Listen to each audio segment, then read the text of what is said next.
வரேங்க. இன்னைக்கு மதிய சமையல் ஸ்டார்ட் ஆயிடுச்சு. சாதத்துக்கு அரிசி கழுவி வச்சாச்சு அடுப்பில்.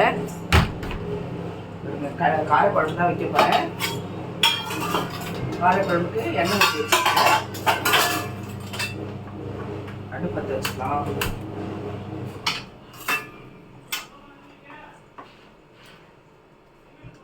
வெங்காயம் கட் பண்ணிக்கலாம். 3 வெங்காயம் எடுத்து வச்சுருக்கேன். காரக்குழம்பு ஒவ்வொருத்தரும் ஒரு மாதிரி செய்வோம். நீங்கள் எப்படி செய்யுங்க சொல்லுங்கள். நல்லா வெங்காயத்தை மெல்லிஸாக கட் பண்ணிடுறேன்.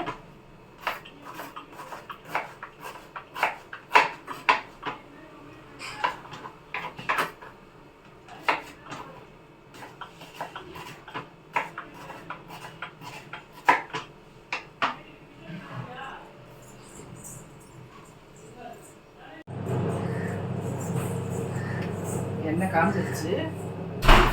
கடுகு போட்டுக்கலாம். கடுகு, உளுத்தம்பருப்பு, வெந்தயம் கொஞ்சம் போட்டுக்கலாம்.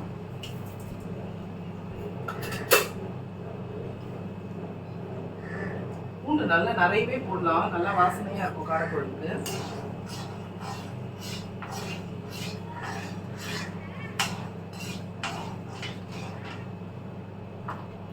கடுகு பொரியல இந்த வெங்காயத்தை கட் பண்ணி வச்சு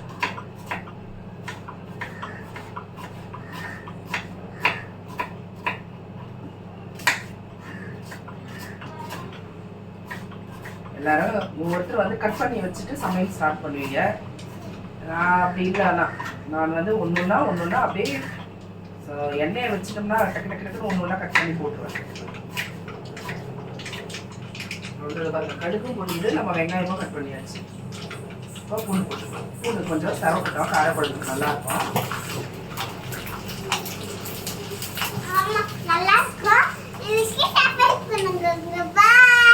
செல்லமா பூண்டு சவுண்டு கொஞ்சம் கலர் மாறுது பாருங்க. வெங்காயம் போட்டுக்கலாம்.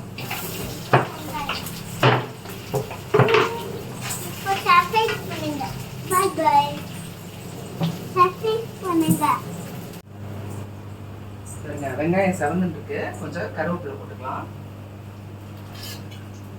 இது ஃபுல்லாக ஃபங்க்ஷனு. காலையில் ஒரு ஃபங்க்ஷனு, ஈவினிங் ஒரு ஃபங்க்ஷனு. ட்ராவல் பண்ணதுலேயே உடம்புலாம் ஒரே வலி அடிச்சு போட்ட மாதிரி இருக்குது.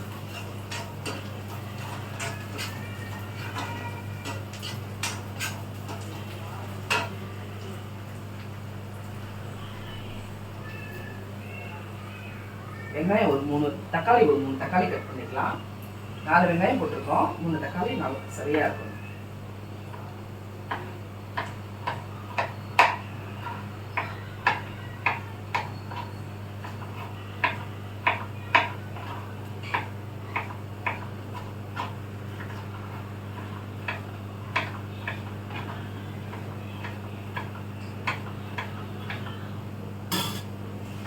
தக்காளி போட்டோம்னா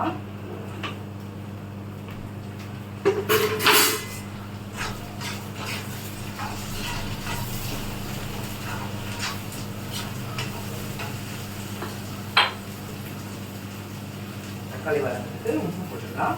நம்ம குழம்புக்கு தேவையான உப்பு இதிலே சேர்த்தே போட்டுக்கலாம். உங்களுக்கு கரெக்டாக தெரியும், அளவு தெரியும்னா அப்படியே இதுலேயே போட்டுருங்க. இல்லை தெரியாதுன்னா கொஞ்சமாக போட்டுங்க. அப்புறம் குழம்பு ஃபுல்லாக ரெடி பண்ண பிறகு டேஸ்ட் பண்ணி பார்த்துட்டு அப்புறம் போட்டுக்கலாம்.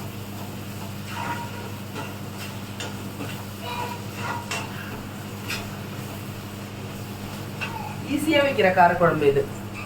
கஷ்டப்படவே வேண்டாம், ஈஸியாக வச்சிடலாம்.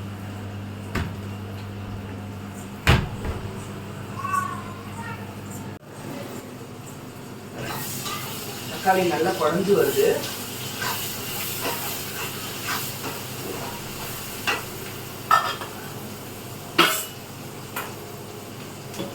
கத்திரிக்காய் நான் ஏற்கனவே கட் பண்ணிட்டேன். கத்திரிக்காய், முருங்கைக்காய் போட்டு தான் காரக்குழம்பு வைக்கிறோம். முருங்கைக்காய் நம்ம வீட்டில் பறிச்சது இது.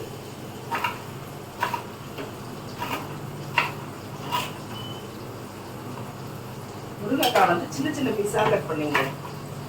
நம்ம வாயில் போட்டு மென்று துப்புற மாதிரி இருக்கணும் முருங்கைக்காய். கையில் பிடிச்சிட்டு சப்பி சாப்பிட்ற மாதிரி இருக்கக்கூடாது, வாயில் போட்டு மென்று கொடுக்குற மாதிரி இருக்கணும். எங்கள் அப்பா அப்படி தான் சொல்லுவார், முருங்கைக்காவை கையில் வச்சு சாப்பிடக்கூடாது, மென்று சாப்பிடணும்.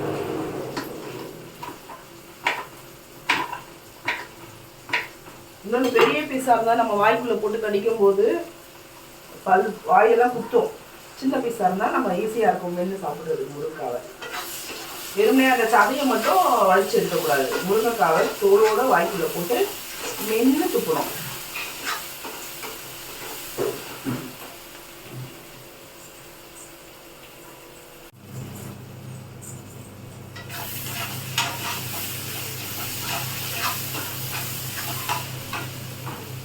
கட் பண்ணி வச்சுருக்க காயை இதில் போட்டு ஏற்கனவே ஒரு முறை கழுவியாச்சு. இதெல்லாம் கட் பண்ணிட்டு பிறகு ஒரு முறை அலசி போட்டுக்கலாம்.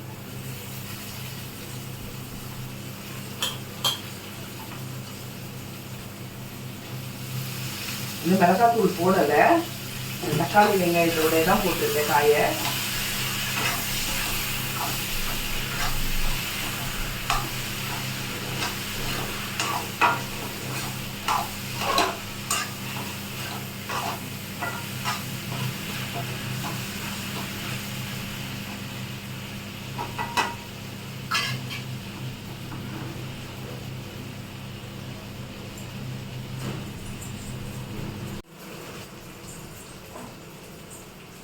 காயெல்லாம் நல்லா வதங்கிடுச்சு. காய் வெங்காயம் தக்காளி எல்லாமே சேர்ந்து நல்லா வதங்கிடுச்சு. இப்போ வந்து மிளகாத்தூள் போட்டுக்கலாம். நம்ம வீட்டில் அரைச்ச குழம்பு மிளகாத்தூள் இது.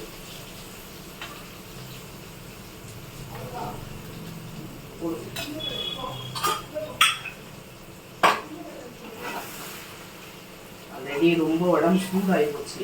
நேற்று ஃபுல்லாக ட்ராவல் பண்ணதில் எல்லாம் மழுக்க தலையில் எண்ணெய் வச்சாச்சு. அந்த அளவுக்கு சூடாக இருக்குது உடம்பு.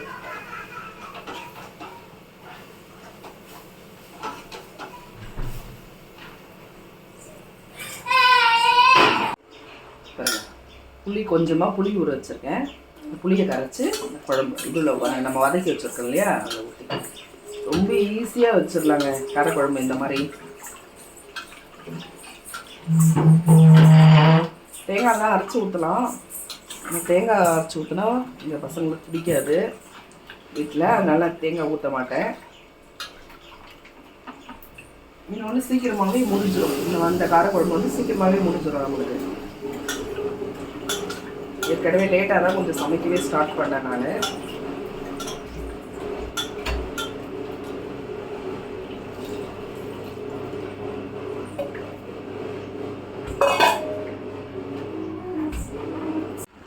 குழம்பு நல்லா கொதிச்சுட்டு இருக்கு.